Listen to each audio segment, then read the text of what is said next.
Muy bien, buenas noches para todos, bienvenidos a otra emisión del Corresponsal. La realidad de la guerra no se detiene en toda su intensidad y en todo su dramatismo. Ya superado el mes, 5 semanas en horas decisivas, dramáticas, tensas. Con estas novedades está Carolina Amoroso, ya ha producido el ultimátum de Donald Trump. Hola Carolina, ¿cómo estás? Buenas noches, un gusto tenerte con nosotros. Nelson, buenas noches para vos. Sí, producido el ultimátum de Donald Trump, que recordemos, dijo, ¿recuerdan ustedes cuando días atrás yo les decía que Irán tenía 10 días para llegar a un acuerdo, cerrar el estrecho de Hormuz? Bueno, quedan 48 horas. Trump mismo pone una cuenta regresiva antes de que el infierno caiga sobre ellos. Atención, porque es prácticamente la misma retórica que utiliza Irán para desdeñar esta amenaza de Donald Trump, para subestimarla y para decir que si continúan con los ataques habrá un infierno para los Estados Unidos y para Israel en la región. Todo esto sucede en un contexto, Nelson, de muchísima incertidumbre y de cada vez más países presionando por el fin de las hostilidades, por el impacto que esto ha tenido en el flujo, y lo venimos diciendo a lo largo de estos días, de buques petroleros por el estrecho de Hormuz, pero además en sembrar una gran incertidumbre sobre cuán corta y decisiva terminaba siendo esta guerra en términos de la retórica inicial con la que comenzaron las operaciones de Israel y de los Estados Unidos sobre territorio iraní.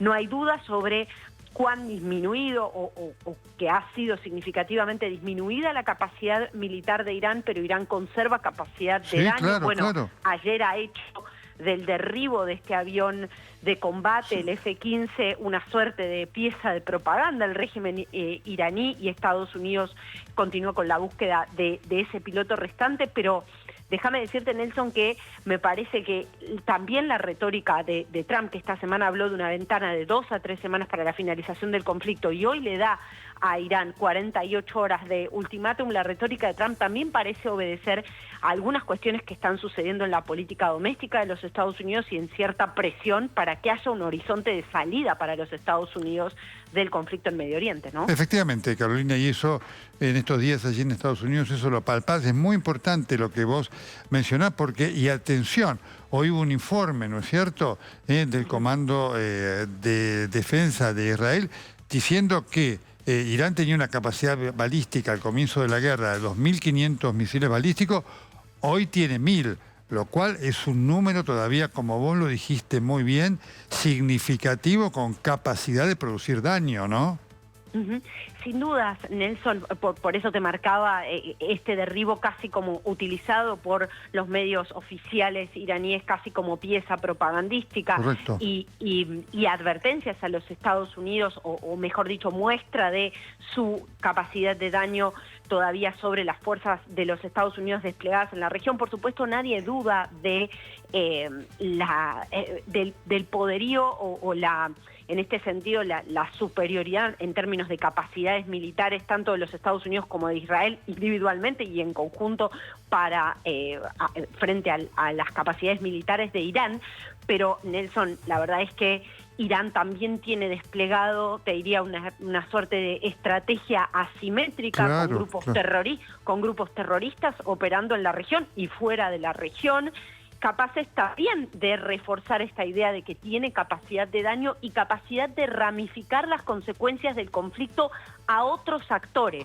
Actores que hoy, por ejemplo, están presionando a los Estados Unidos para que de alguna manera haya un horizonte de salida de este conflicto, porque está teniendo también un impacto económico, cosa que, repito, ejerce también presión sobre Trump dentro incluso de sus propias filas, ¿no?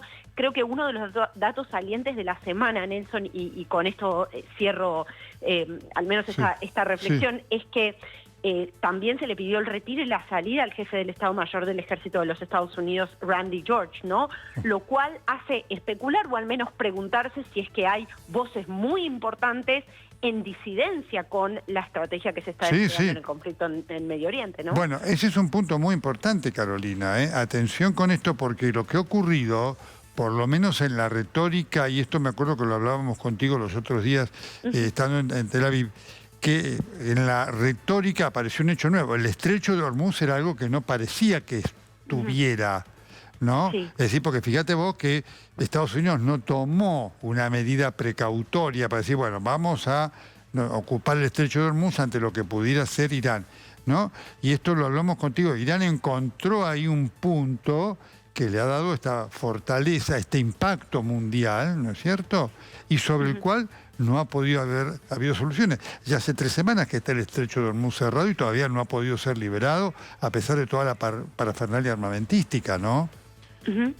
Bueno, absolutamente, Nelson. Siempre hablamos de un virtual bloqueo, porque, bueno, por supuesto que algunos analistas militares han señalado con buen tino que, un bloqueo total implicaría que Irán estaría dispuesto a atacar todo y cualquier buque que por allí pase, y esto obviamente digamos, muchos analistas marcan que ni siquiera tendría la capacidad de hacerlo. Ahora, lo que ha pasado, y esto es importante marcarlo, es que han sido tan elevados los costos, se han elevado tanto los costos de las aseguradoras para esos buques, que bueno, básicamente se plantea un virtual bloqueo, ¿no? Entonces lo que se necesita como señal es un horizonte de finalización o de cese de las hostilidades, ¿no?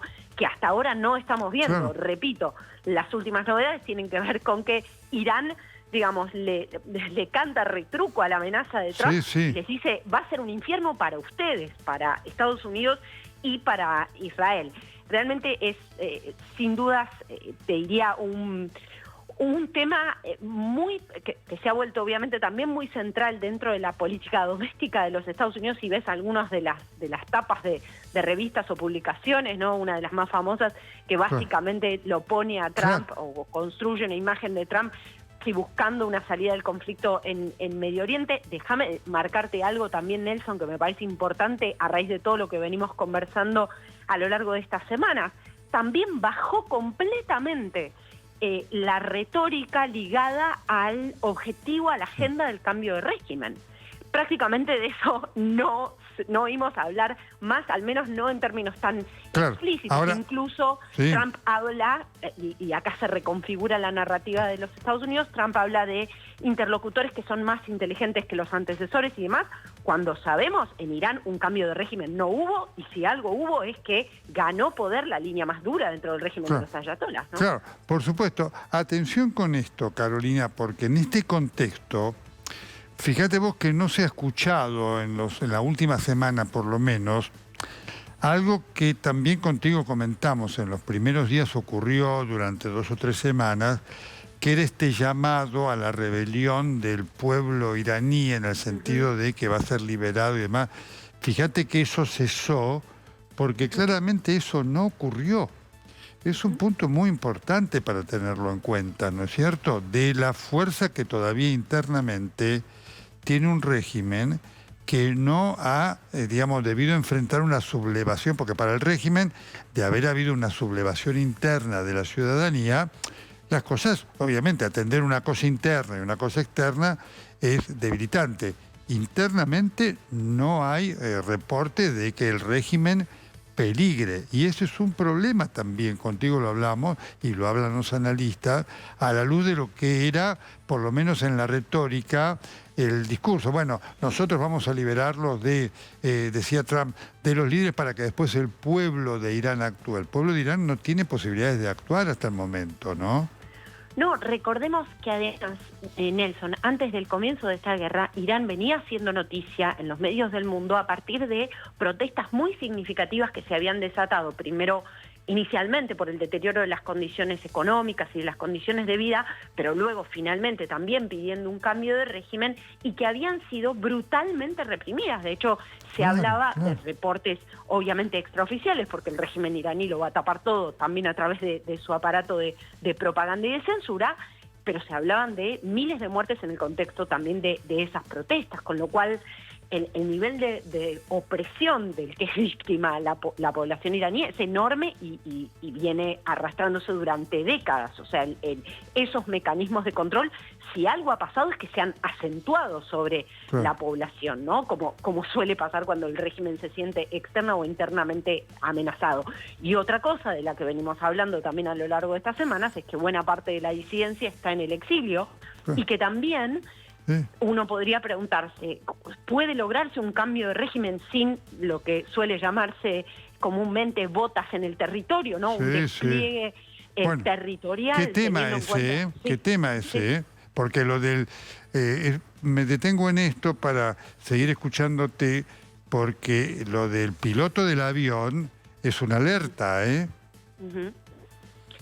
Sí, además con una exhortación en los medios oficiales, que repito, responden estrictamente a las órdenes del régimen. La exhortación era que a la población, incluso ofreciendo una recompensa, que salgan a buscarlo, ¿no? Entonces empieza, sí, una suerte de cacería humana, porque también, de vuelta, el régimen quiere seguir en su narrativa mandando el mensaje de que tiene todavía capacidad de daño. De hecho, la estrategia, en principio, que parecía errática o incomprensible, de atacar objetivos en otros países de la región, objetivos que tenían que ver con intereses de los Estados Unidos, pero que, hay que decirlo, Nelson, también fueron objetivos civiles de esos países. Sí, bueno, ahora parece tener, digamos, una línea en común con lo que viene haciendo Irán desde el principio de esta guerra, que es decir, nos estaremos en una posición de asimetría o desventajosa, pero tenemos capacidad de daño, ¿no? Claro. Efectivamente. 2 consultas finales para hacer esta actualización de este drama que continúa. También está complicado, más allá que hay despliegue de fuerzas en el sur del Líbano, de Israel, también está complicada ahí la situación, ¿eh? Porque fíjate vos que hay presencia de soldados, se ataca y demás, y Hezbollah todavía tiene capacidad de daño. Hoy hubo misiles sobre la zona de Kiryat Shmona, es decir, eso tampoco está tan simplemente terminado, ¿no? Bueno, sin duda, el Líbano es otro de los epicentros de este conflicto, lo veníamos contando, pero está bueno recapitularlo también para la gente que nos escucha. Nelson, Hezbollah opera quizás como el proxy más grande o más significativo que tiene Irán en la región, ¿no? Es una organización terrorista que tiene control sobre parte del territorio del Líbano, porque hay que decirlo así, más allá de que existan las fuerzas oficiales y el gobierno del Líbano, la verdad es que en parte de su territorio, en algunas partes de su territorio, digamos, el control de facto lo tiene el grupo Hezbollah y sigue lanzando ataques hacia territorio israelí. Hay que decir, las capacidades de Hezbollah también fueron fuertemente, digamos, disminuidas en operaciones en Israel, incluso en instancias anteriores, ¿no? Pero bueno, ese también es otro laberinto, y hay que marcar también que el gobierno del Líbano ha pedido la intermediación o la intervención de otros países para pedir un cese de las hostilidades en el territorio del Líbano. Bueno, realmente esto se está volviendo un laberinto de más difícil salida aún a partir de que se diversifican también los epicentros. Pero bueno, seguimos hablando de Irán, seguimos hablando del Estrecho de Hormuz, como venimos hablando hace semanas, y seguimos hablando también de cómo esto afecta o complica en el frente externo e interno a Donald Trump. Me parece que es una situación muy distinta a la que enfrenta el primer ministro israelí Benjamín Netanyahu, por esta percepción en Israel de que esto se trata de un conflicto existencial, digamos. Esto se trata de enfrentar a la cabeza de la serpiente, ¿no? Perfecto, Carolina, te agradezco mucho estos minutos para actualizar, ¿no?, el conflicto de la guerra. Hoy se cumplen 5 semanas, y no tiene visos de terminación pronta. Gracias, Carolina, bello fin de semana, felices Pascuas para vos y tu familia. Felices Pascuas, Nelson. Gracias.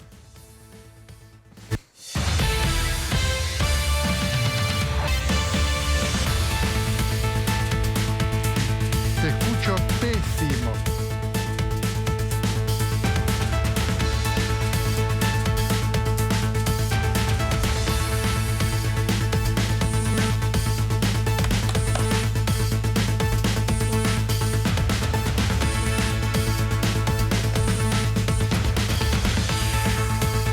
Bueno, muy bien, estamos siguiendo con mucha atención este hecho impresionante de la campaña contra el presidente Javier Milei, hecha desde sitios, vinculados a Rusia. Y uno, cuando habla de esto, digamos, son sitios que estas cosas siempre responde al gobierno ruso. Por supuesto que lo va a negar y que hay que hacer un estudio mucho más fino, ¿no? Siempre el gobierno ruso niega estas cosas, pero recuerden ustedes que acá tuvimos, ¿se acuerdan la historia de los espías, no?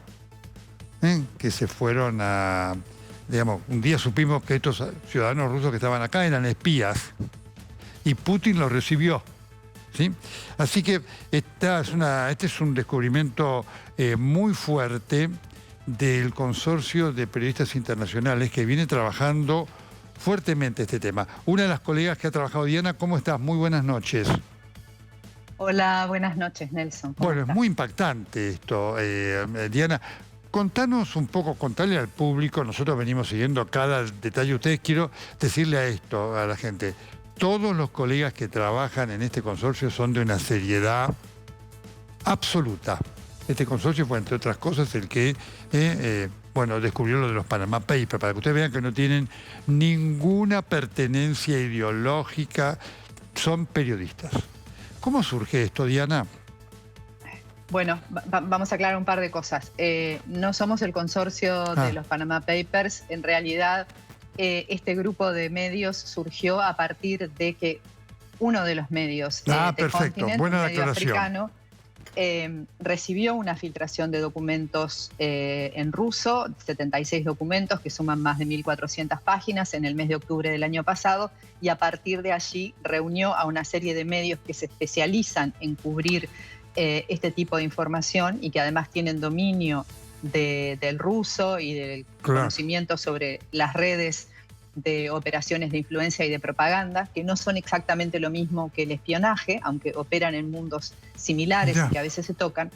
Y bueno, ese consorcio está conformado por Forbidden Stories, por Open Democracy, que es el medio en el que yo trabajo, por iStories, por Dossier Center y por All Eyes on Wagner, que es un proyecto que también viene siguiendo precisamente a esta organización, el grupo Wagner, que surgió en el año 2013-2014, comandado por un oligarca y mercenario amigo de Putin, Yevgeny Prigozhin, que después de enfrentarse a Putin por la marcha de la guerra en Ucrania, murió en un sospechoso accidente de avión.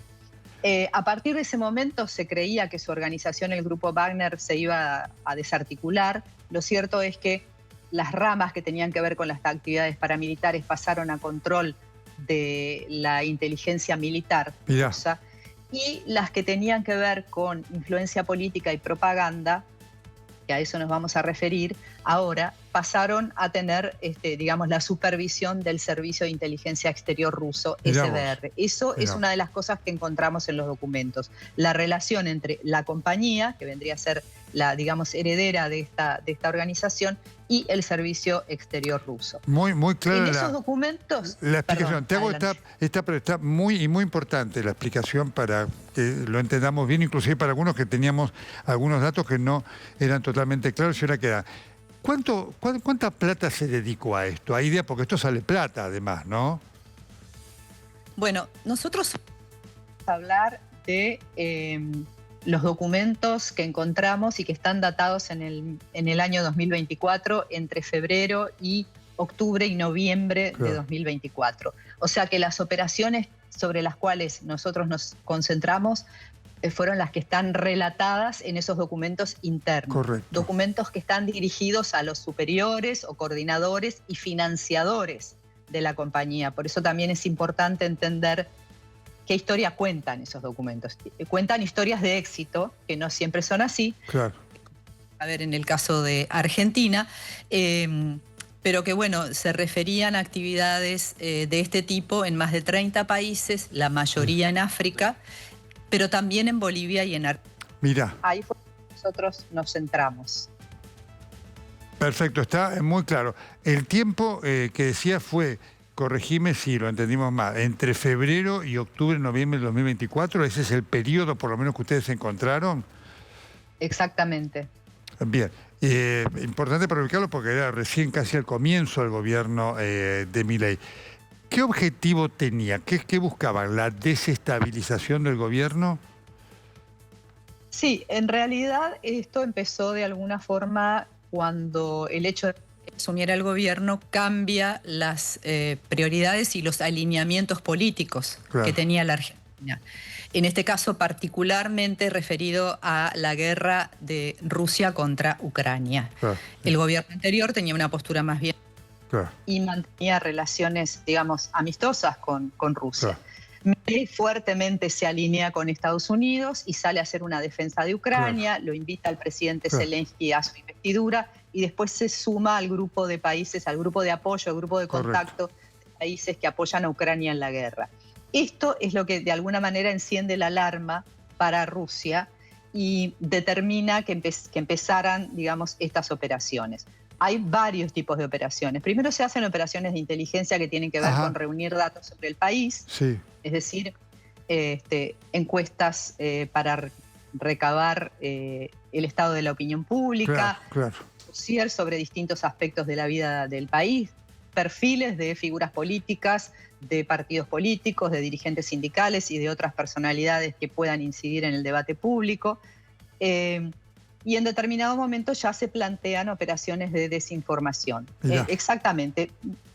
Digamos, creo que lo que hizo la campaña fue más bien subirse a la ola de las críticas que el gobierno de Milei recibía por parte de la oposición y por parte de distintos sectores del periodismo, y tratar de azuzar determinadas discusiones y determinadas conversaciones. Algo muy similar a las operaciones de desinformación que hemos visto en procesos electorales en las últimas 2 décadas, digamos, ¿no? Que lo hemos visto en Europa, lo hemos visto en Estados Unidos, lo vimos con el Brexit en el Reino Unido. Es decir, crear, más que crear nuevos temas de controversia o de disputa o de diferencia, azuzar conversaciones que ya están. En ese sentido, se planificaron Te tengo ahí un minutito, porque es muy interesante y apasionante lo que estás contando, lo que parece una película. Acá tenemos en pantalla la lista de medios que estuvieron, por lo menos involucrados prima facie: el Diario con Voz, El Destape, Diario Registrado, Realpolitik, Dos Bases, C5N, Big Bang News, Política Argentina, Norsay y A24, ¿no es cierto? Así que muy interesante además todo el detalle que ustedes pudieron detectar de cuáles eran los modus operandi en los cuales se iban haciendo. Es decir, no había una sola manera, había una utilización de distintas herramientas y metodologías, ¿no? Sí, por supuesto. La campaña que nosotros, digamos, encontramos como más intensa era la que tenía que ver con la colocación de contenidos en los medios. Lo que estás mostrando ahí, Nelson, son algunos de los medios. Hay más. Esos son los que figuran en planillas internas de los documentos que nosotros revisamos con los enlaces a determinados artículos. Van de mayor a menor en la cantidad de artículos mencionados en las planillas. Los artículos tenían distintas tarifas, digamos. Supongo yo que de acuerdo al alcance de los medios, iban desde $350 hasta $3.100 por artículo. Son cifras muy exageradas. Esto es algo que todos sabemos, las cifras que se manejan en los salarios y los recursos que tienen los medios de comunicación. Y es importante también señalar que nosotros no tenemos prueba de que esos pagos se hayan realizado, solamente que figuran en los presupuestos y en los documentos internos. Lo que sí pudimos comprobar era el mecanismo de colocación de esos artículos. Y eso no lo comprobamos con los documentos rusos, lo comprobamos hablando con los medios y con los editores y periodistas de varios de estos medios. Son unos 26, nosotros pudimos hablar con 15 medios. Y estas fuentes nos contaron que sí, que ellos habían publicado esos artículos, que esos artículos habían venido de terceros, que generalmente estos terceros son personas que ya tienen relación con los medios y que colocan contenidos promocionados o contenidos gratuitos. Por lo tanto, eran, digamos, intermediarios conocidos y que los artículos se publicaron sin demasiado control editorial. Hay muchos artículos firmados y nosotros encontramos que la mayoría de las firmas son desconocidas. Y cuando les preguntamos a los editores si conocían esas firmas, nos dijeron que ellos tampoco las conocían. ¡Qué bárbaro! Y dentro de ese conjunto de firmas desconocidas pudimos comprobar que había 4 ficticias, perfiles ficticios con fotos generados por inteligencia artificial, o sacadas de bancos de imágenes, con biografías también ficticias o presuntos títulos universitarios también ficticios. Es una novela que parece de ciencia ficción. Representa Ustedes han descubierto algo fenomenal, Diana, porque además representa, al margen de la inmoralidad o ilegalidad de esto, un llamado de alerta para todos, ¿no? En relación a lo que hoy puede con tecnología hacerse, ¿no? Sí, sin duda, pero una cosa más que quisiera decir es que también todas las fuentes con las que hablamos de los medios de forma informal, on the record, nos dijeron que ellos no tenían idea de que esto procedía de una campaña rusa. Todos dijeron que no habían recibido pagos, excepto 2 casos que están consignados en los artículos que escribimos, y por sumas muy pequeñas. También es cierto, importante señalar, que muchos de los artículos no parecían ser artículos de propaganda o de desinformación. Tenían títulos, muchos de ellos eran contenidos noticiosos habituales en los medios, yo que sé, artículos sobre los recortes presupuestales en los hospitales públicos, en las universidades, las tensiones diplomáticas de Milei con los gobiernos de la región que tenían una línea política de otro carácter, progresista. Muchos artículos también hablando sobre Bolivia, porque simultáneamente la compañía estaba llevando a cabo una operación en Bolivia, parecida a esta, apoyando en ese caso al gobierno boliviano de Luis Arce. Y entonces aprovecharon esta vía de colocación que tenían en los medios argentinos para publicar muchos artículos sobre Bolivia. Claro, mirá. Pero bueno, dentro de esos artículos sí había exageraciones, falsificaciones, artículos definitivamente con lo que llamamos fake news, y también contenidos en los que cuando vos leías el texto, en determinado momento aparecía Rusia, quizás a veces de una manera forzada, ¿no? Aparecía el argumento a favor de Rusia sobre algo, o aparecía el argumento en contra de Estados Unidos sobre algo.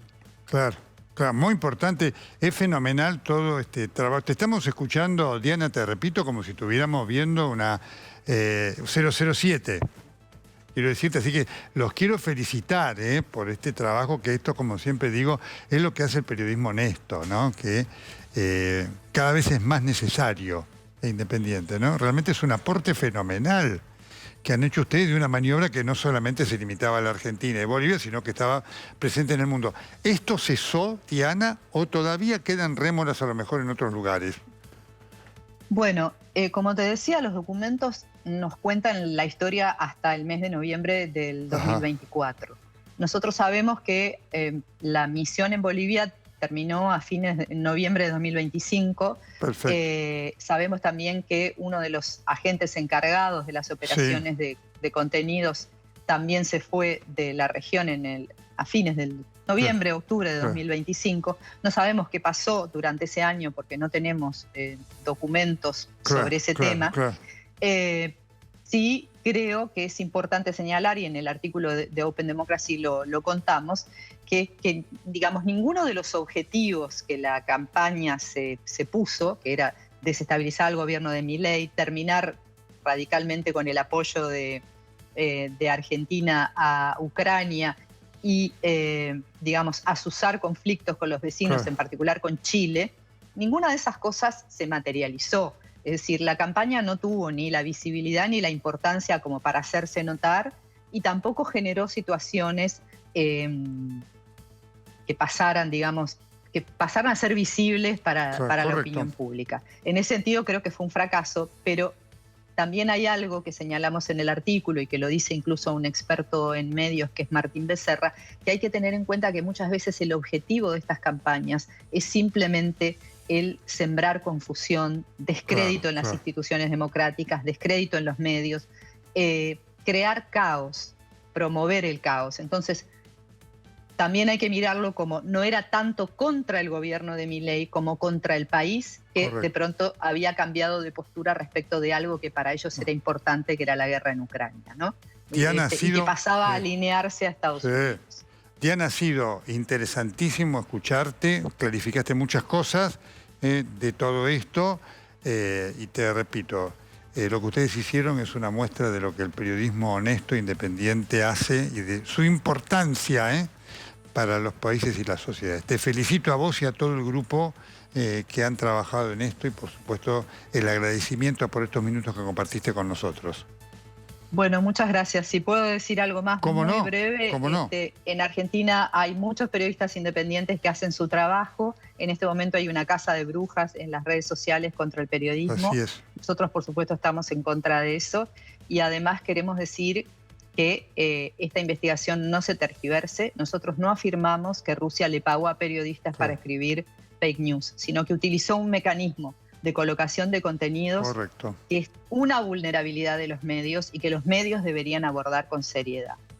Está clarísimo y es muy bueno que hayas hecho esta aclaración. Te mandamos un saludo y seguiremos atentamente todo el posterior detalle que seguramente va a venir de esto. Muchas gracias, Diana. Un honor tenerte con nosotros. Gracias a ustedes, Nelson. Un abrazo. Hasta cada momento. Atención con estas cosas que forman y son más allá de lo que es reprochable, marcan un llamado de atención para nosotros en los medios. Lo inmoral, claramente, ¿no? Eso va en la matriz de cada uno, pero sí en lo que se exige como rigurosidad de metodologías de control, que creo que también es un punto clave en este momento en el cual la tecnología hace cosas maravillosas y también horrendas. Muy bien, estamos en un día muy intenso empezamos por eso con Carolina Moroso, con este ultimátum de Donald Trump. Lo tenemos a Juan Bartolomé. Juan, ¿cómo estamos? Muy buenas noches. Nelson, gracias por la invitación a charlar contigo. Escuché muy atentamente lo de Carolina. Por favor, contanos qué significa esto, porque claramente, bueno, se acaba el plazo, ¿no? E Irán no muestra signos de ceder, que esto lo hablamos la semana pasada, ¿no es cierto? Lo cual fuerza a Estados Unidos a acciones de mayor riesgo. Esto que ha pasado con el avión, que tiene un piloto allí buscándolo, implica o muestra cuáles son esos riesgos, ¿no? De tener que actuar más, ¿no? Lo más sencillo para explicárselo a la audiencia, si uno va a la historia, Obama, por lo general, en la crisis de la guerra de Siria, iba corriendo los deadlines. Trump ya corrió un deadline y Irán lo utilizó para hacer un juego de palabras que se llamó Taco Trump, ¿no? Trump's always chicken out. ¿Qué es esto? Que es el juego de la gallina, que es cuál de los dos volantea primero. Trump no tiene ni el carácter ni el margen para volver a volantear. Así que es muy probable que lo que estamos viendo esta noche sea un anticipo de una campaña aérea sobre infraestructura civil mucho más intensa. Y digo esto considerando que Trump aumentó el nivel de fuerzas, le dio 48 horas para remover remover los bloqueos que tiene el estrecho de Hormuz y sentarse a negociar. Y pareciera que Irán no va a ceder a lo que sabemos ahora. Bueno, es un punto clave. Estamos en el peor de los mundos. Juan, obviamente. Entonces, ¿qué significa esto? Claramente, estos 48 horas Trump, digamos, va con esto que Irán no va a aceptar. ¿Qué significa entonces esto, digamos, desde el punto de vista de los riesgos que corre Estados Unidos, ¿no? En cuanto a la necesidad de lanzar una operación en terreno, ¿no? Que este es un punto importante, ¿no? Un número mayor de víctimas, potencialmente. Primero, cuando derriban el F-15E que derribaron, es un avión que tiene una capacidad, no es un avión de superioridad aérea solamente, es un avión de ataque a tierra. Entonces tienen que bajar los techos operativos. Irán puede haber perdido todos los sistemas de misiles SA-300, SA-400, que son los de mediana y alta altitud, pero cuando uno baja aparecen los misiles portátiles, los que se llevan al hombro, más la artillería antiaérea. Perdieron un F-15 y una 10. Recuperaron 2 pilotos, queda un piloto. A eso se agrega que una operación de asalto aéreo conlleva riesgos. Una operación anfibia conlleva riesgos porque no es que van a acercar los buques o las lanchas a hacer cabecera de playa en Irán. Van a bajar con los B-22. Y eso también supone riesgo. Y hay otra cuestión acá, es que ya a Trump no le importa, o pareciera que no le importa, y esto creo que es un error grave, las consecuencias dentro de Irán de incrementar el conflicto, porque empezó a atacar infraestructura civil. Bueno, claro. Y acá el post-conflicto es clave, porque él le dijo a la sociedad, levántense, no ahora, pero en unos días. Ahora, la sociedad no se levantó y están atacando puentes, atacando rutas, con lo cual previenen el movimiento de material militar, pero atacan infraestructura civil. Ahora, y la infraestructura perdón, nuclear... Juan, quiero marcar esto que vos señalás porque es un punto muy importante que implica un cambio, porque lo que habíamos visto hasta acá, y nosotros lo señalábamos, era que mientras que Israel y los Estados Unidos atacaban puntos estratégicos de valor militar, Irán atacaba a la sociedad civil. Esto empieza a cambiar ahora y también hay ataques a población civil por parte, por lo menos, de los Estados Unidos. Sí, está claro y eso es una novedad. Y además hay otro problema. Que esto de pensar de que porque yo te ataco, la gente se levanta propiamente dicho, como hubiera sucedido algo similar a lo que fue en Libia. En Libia, en el 2011, la gente se levantó y la OTAN fue y apoyó, hizo las veces de artillería aérea. En este caso era, yo bombardeo y vos levantate. Cosa que no funcionó, por ejemplo, en Irak en el año 1991. Claro. Quiero decir esto porque es importante. Y por otro lado a veces es contraproducente esperar de que si a vos te están bombardeando desde afuera, vayas y te levantes por el que te está bombardeando de afuera. Sí. Con lo cual, digamos, como dijimos la semana pasada, no hay buenas soluciones. Lo que Trump necesita es encontrar una solución para él, para poder decir, yo gané, te volví a la edad media. Claro. Ahora, dos puntos finales, Juan, para terminar, ¿no? Este enfoque ya con esta visión político-estratégica que vos das, ¿no? Ahí aparece claramente un problema, porque es evidente que cuando Trump dijo en algún momento estamos dialogando con 7, 8 líderes y demás importantes, no dijo la verdad, no existen. Es decir, este es un problema muy fuerte que tienen esta fuerza, porque el régimen en estos 50 años se preparó para esto y demuestra, lo cual es tremendo, ¿no es cierto?, está preparado para resistir, porque digamos, lo mataron a Jamenei y aparece el otro, lo matan al otro y aparece el otro, lo matan al otro y aparece el otro, y del otro lado no aparece nadie. Y quisiera señalar lo siguiente, Nelson. Estoy completamente de acuerdo con lo que vos estás diciendo, que se prepararon para esta guerra. Calculo que deben haber hablado. Hay dos opciones, o Witkoff y el cuñado de Trump le mintieron a Trump, o con los que hablaban no eran necesariamente los que iban a firmar la paz. Y por otro lado, creo que el New York Times fue muy claro en relación a que hay alguna responsabilidad en Israel en el exceso de optimismo de lo que iba a suceder en torno al colapso del régimen, que esto claramente no sucedió. Esto es muy importante, porque la otra pregunta es, no, esta es la última, a la luz de esta falta, el otro día le hablamos pero van pasando, el otro día se cumplían 4 semanas, ahora ya son 5. Y te le hacíamos esta pregunta y con esta vamos a terminar. ¿Se puede pensar en derrocar el régimen sin presencia de soldados ya en el terreno?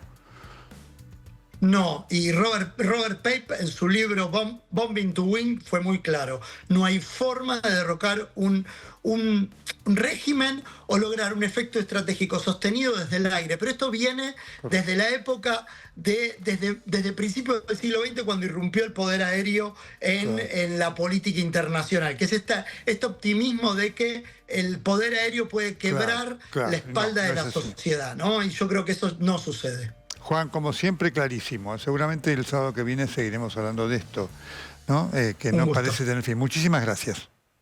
A usted, hasta luego. Hasta cada momento. Vamos que seguimos.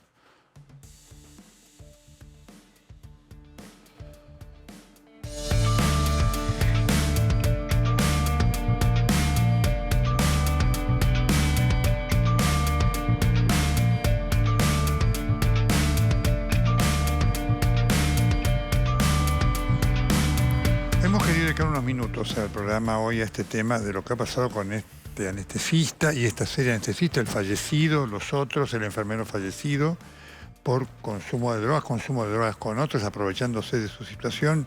Geraldine Peronache, una psiquiatra tan conocida que siempre la traemos con estos temas. ¿Qué tal? ¿Cómo le va? ¿Qué tal? Buenas noches. Lo tengo gracias. también al doctor David, que es el presidente de la Asociación Argentina de Toxicología. Lo saludo. ¿Cómo le va, doctor? Muy buenas noches, bienvenido. ¿Qué tal? Buenas noches, gracias. Un gusto. ¿Qué pasa? Digamos, son médicos, conocen esto y terminan usando esas drogas, cayendo en víctimas de lo que saben van a producirse, ¿no? Son médicos, son vulnerables, somos todos vulnerables y yo creo que no es la primera vez que se nos presentan casos de este tipo, donde personal, no solamente médicos, sino también de las fuerzas, que están muy en contacto. Pero el médico con siempre impacta mucho. Le hago esta pregunta, en su experiencia, conocemos dos, no digo son muchos. ¿A usted le resulta frecuente encontrarse con médicos que tienen este problema de la consumición de A, B, C, D? No es un hecho tan aislado. Tan aislado. No es un hecho tan aislado. Por eso digo que este es un tema más complejo, donde la salud pública también está involucrada y donde sabemos que determinadas áreas de la medicina, como anestesia, sí, claro, la gente que se encarga de emergentología, la gente que está en terapia intensiva, tienen mucha más frecuencia en el uso de estas sustancias, la tienen con mucha mayor accesibilidad y son mucho más vulnerables. Entonces, ¿qué tendríamos que hacer? Ahora, cuidarlos. Sin duda, pero junto con eso, y por eso, al margen de lo toxicológico, ya estamos con el doctor David, le pregunto lo psiquiátrico, es decir, cuando se usa siendo médico para esta perversión, para fiestas sexuales, para esto y demás, ¿cómo lo explicamos eso en un médico? Es difícil de poder explicar, porque primero pienso, insisto, en la vulnerabilidad de estar tan en contacto con este tipo de sustancias con potencial adictivo. Sí.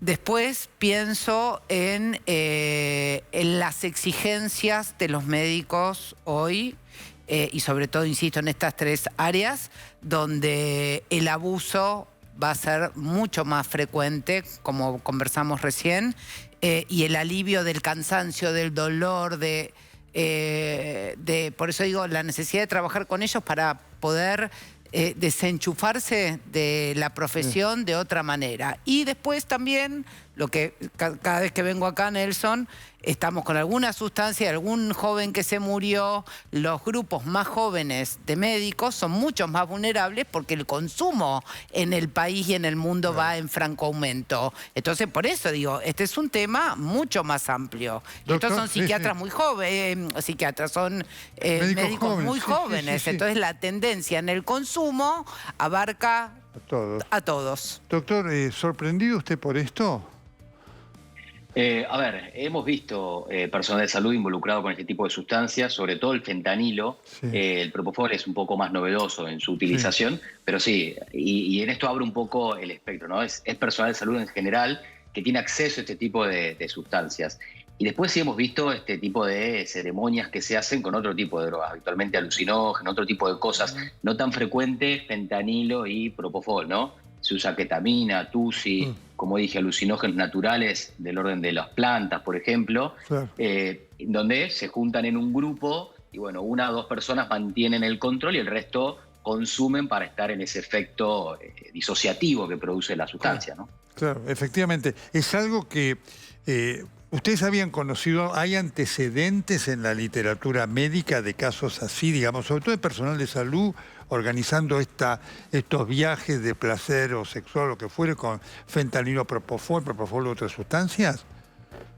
Lo que vemos es consumo de propofol y fentanilo hace bastante tiempo. La modalidad de consumo habitualmente es más individual, no en esta modalidad de fiesta o grupo, como hacían en este caso, ¿no?, que se hizo tan mediático, pero sí vemos, como mencionaba, grupos que consumen otro tipo de sustancia. El propofol y fentanilo actualmente un consumo más personal, que tiene obviamente el riesgo altísimo de provocar este paro respiratorio, bueno, como ha pasado en estos dos casos.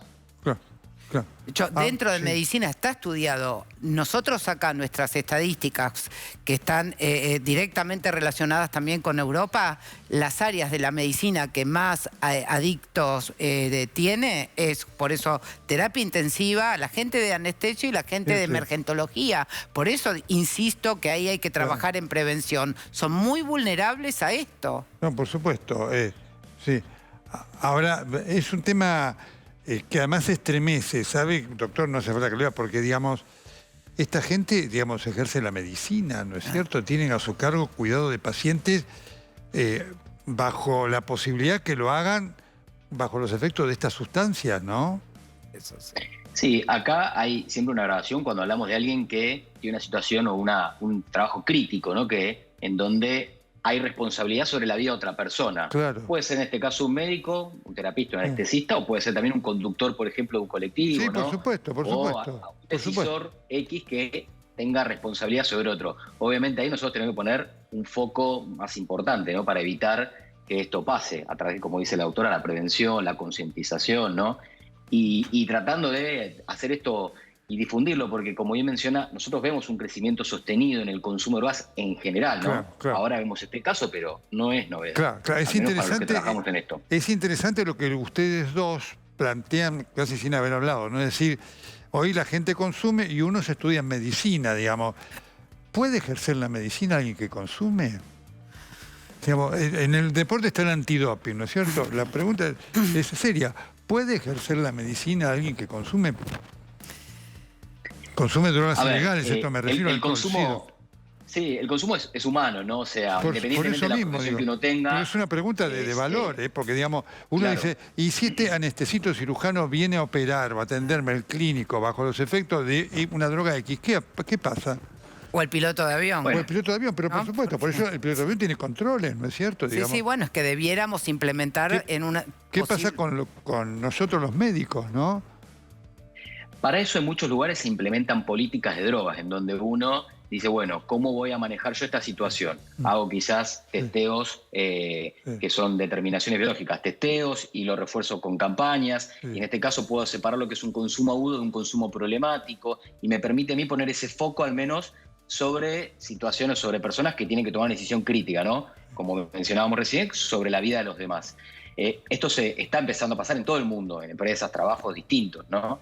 Claro. Hay que entender que el consumo atraviesa, ¿no? Las profesiones, las edades y demás. Así que vamos a seguir viendo esto probablemente por mucho tiempo. Es que lo llamativo es que estamos generalmente, como acá se habló del chemsex, como una posibilidad. Estamos con el uso recreativo, supuestamente, de sustancias psicoactivas. Y el problema acá es por qué las personas en el momento de la recreación, del ocio, del fin de semana, deciden consumir. Entonces, por eso, una cosa es que alguien sea adicto y otra cosa es esto del consumo recreativo, que es el fin de semana, donde se dan estas fiestas a veces sexuales, a veces químicas, donde hay mucho policonsumo de sustancias, sustancias. Quiero decirle que hemos querido hablar con gente de la Asociación de Anestesia que no aceptó bajo la entrevista. La Asociación de Anestesia tiene una responsabilidad enorme. Ya hemos tenido otros casos con anestesia. La Sociedad de Anestesia tiene una responsabilidad enorme precisamente porque el anestesista tiene un acceso que a lo mejor el que hace traumatología y demás no lo tiene, o clínica médica. Ahora, hay un tema también, doctor, que es el control institucional de esto, ¿no? Cuando uno ve que se saca, el enfermero que acaba de fallecer, que robaban y no una ampolla, uno dice, también hay un tema ahí muy delicado, ¿no? Sí, estas sustancias deberían tener una trazabilidad de punta a punta. Claro, ¿no? Digo, claro. Tienen que tener, o sea, desde el precursor químico, o sea, desde la química que hace el fármaco hasta el laboratorio, hasta la farmacia, hasta que prescribe el médico con una doble receta o una doble autorización y llega al paciente, ¿no? Toda esa trazabilidad tiene que estar documentada para poder identificar los desvíos, ¿no? Si fue el médico que pidió de más, si fue la farmacia, si fue el laboratorio o dónde estuvo la previa. Porque obviamente son sustancias que pueden provocar mucho riesgo para la sociedad si empieza a haber esta difusión masiva. Lo vemos con el fentanilo en Estados Unidos, ¿no? Sí, con la cantidad de muertes que tiene. Por supuesto. Ahora, yo insisto con esto. ¿Puede ejercer la medicina un adicto? No. No. Sinceramente no, porque está está cursando una enfermedad. Lo que pasa que como siempre el tema de salud mental es un estigma, las adicciones son un estigma, el tema está en que esa persona pueda llegar a otro profesional y entregarse para un tratamiento. Pero bueno, si de esto no hablamos, esto no lo ponemos arriba de la mesa y de las distintas asociaciones médicas no se trabaja en esto, bueno, acá estamos con estos casos que son desgraciadamente muy comunes. Por supuesto, escuchemos este audio, ¿no?, que habla un poco de cómo era el modus operandi. Por favor, los invito. Se ve que se entera que está consumiendo propofol y fentanilo del italiano. Y no solo eso, sino que roba el propofol y lo redistribuye. Entre ellos a del Rivadavia. ¿Qué pasa? Con el propofol que le da se lo comparte a un compañero de anestesia. El chabón se hace una infusión continua de fentanilo y propofol y se muere. Tremendo esto, doctor, tremendo, ¿no? Realmente impacta porque uno dice, es realmente riesgoso esto, ¿no? Y sin embargo, el médico con conocimiento lo hace, ¿no? Sí, son sustancias que con muy poquito por encima de la dosis terapéutica hay ya riesgo de muerte, ¿no? Un paro respiratorio. Y ahí puede haber una falsa sensación de seguridad por parte del profesional a la hora de utilizarlas, ¿no? Por decir, bueno, yo esta droga la conozco, la sé manejar, me la puedo inyectar en el contexto de un consumo agudo, problemático, y es donde se produce el paro respiratorio que le pasó a esta persona, ¿no? A esta correcto. gente. La doctora Pernoche me estaba diciendo con sinceridad que ella trata de, digamos, a médicos con adicciones. Le pregunto, ustedes en la sociedad, ¿hay alguna planificación de enfocar este tema en forma sistemática para ver qué pasa en la medicina acá y en el mundo? Estamos acá en la Argentina para avanzar y ver cuál es la realidad de la consumición de drogas entre los médicos, no porque todos los médicos consuman drogas, pero que efectivamente esto que decía la doctora Peronache, ¿no?, de que hoy para los jóvenes consumir es algo mucho más frecuente que para nosotros cuando éramos jóvenes, hay, digamos, una base de salida muchísimo más, digamos, permeable a este tipo de cosas, ¿no? Sí, nosotros desde la Fundación implementamos este tipo de políticas de droga. Lo que pasa es que tiene que haber un aval de la institución, ¿no? O del grupo médico, quien esté ahí atrás, para que esto se pueda llevar adelante, ¿no? Porque requiere todo un trabajo, una autorización, una preparación, una prevención y demás. Si está el aval de hacer esto y está el interés, por supuesto que se puede llevar adelante. De hecho, nosotros lo hacemos en algunos lugares, sobre todo vinculados al transporte, porque es importante, porque vemos, como digo, y como dijo la doctora, vemos un crecimiento sostenido, sobre todo de edades más tempranas. Eso es lo que nos viene preocupando un montón. Desde la facultad. Hay que trabajar desde la Facultad de Medicina para todos estos médicos que están en carrera, ¿no? Desde ahí en adelante. Pero en realidad, fíjate vos que si voy a ir a otro lugar. Secundarios. Sí, claro. Fíjate las UDP, ahora que fue el comienzo del año, los consumos cada vez más rituales, cada vez más consumo, cada vez edades más tempranas. El de cuarto le da quinto, el de quinto le da sexto, y después nos horrorizamos con los médicos. ¿Por qué no miramos qué es lo que está pasando? Doctora Peronache, como siempre, tan amable, muchas gracias. La doctora Lavín, muchísimas gracias. Se ha encendido un semáforo anaranjado. Sí. Atenti con esto. Muchísimas gracias a los dos. Muchas gracias. Gracias, hasta luego. Ya seguimos. Impecable, doctora, como siempre.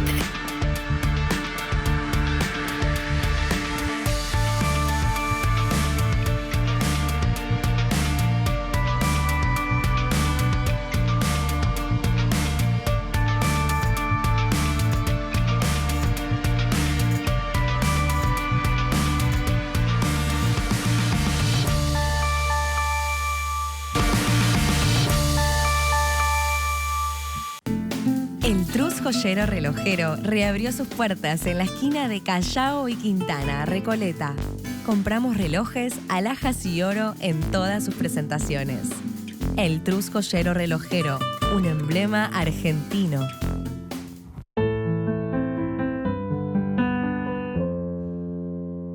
Buenos Aires, la ciudad más linda del mundo.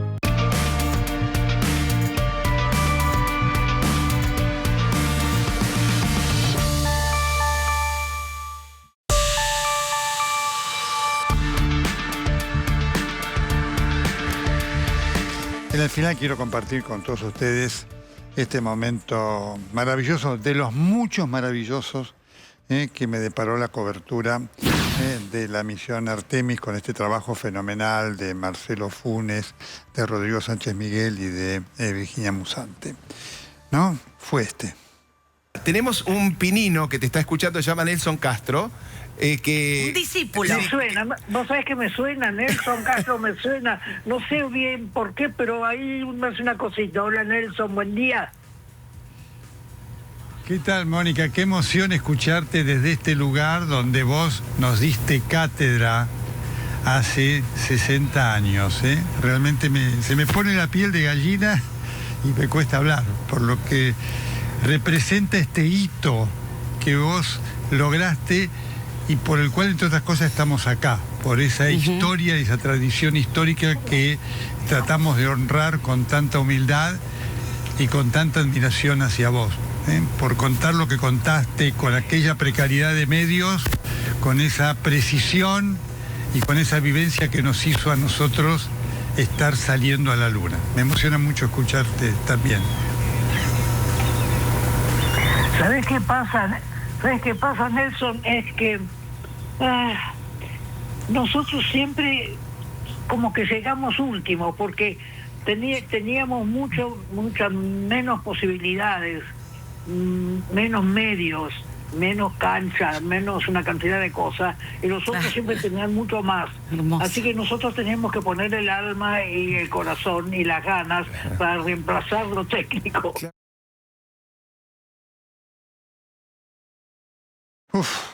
Se me vuelve a poner la piel de gallina.